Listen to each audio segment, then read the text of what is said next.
अपने दुखों की वजह आप खुद न बने। एक बार गौतम बुद्ध नगर में घूम रहे थे। तभी बुद्ध ने सुना कि उस नगर में रहने वाले कुछ लोग बुद्ध को बुरा भला कह रहे हैं और बद्दुआएं दे रहे हैं। ऐसा इसलिए हुआ क्योंकि उस नगर में रहने वाले कुछ बुद्ध विरोधियों ने आम नागरिकों के मन में ये बात बिठा दी थी कि गौतम बुद्ध एक ढोंगी व्यक्ति हैं और ये उनके धर्म को भ्रष्ट कर रहे हैं।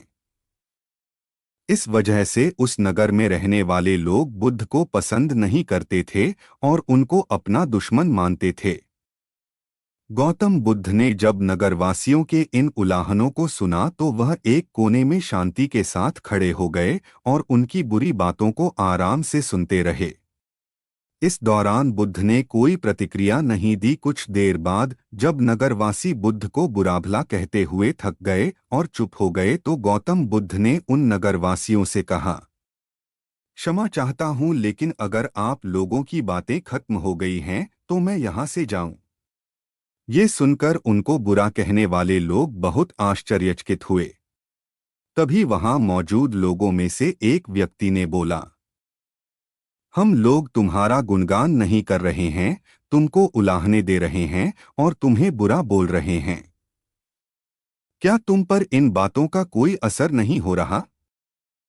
उस व्यक्ति की बात का जवाब देते हुए गौतम बुद्ध ने कहा, आप सब चाहे मुझे कितनी भी गालियां दें या कितना भी बुरा कहें, मैं इन्हें खुद पर नहीं लूंगा क्योंकि मैं जानता हूं कि मैं कुछ गलत नहीं कर रहा। इसलिए इन बातों को जब तक मैं स्वीकार नहीं करता तब तक इनका मुझ पर कोई असर नहीं पड़ रहा है। गौतम बुद्ध ने आगे कहा, जब मैं इन गालियों और बुराइयों को अपने ऊपर लूंगा ही नहीं तो ये निश्चित तौर पर आपके पास ही रह जाएंगी और मुझ पर असर नहीं करेंगी।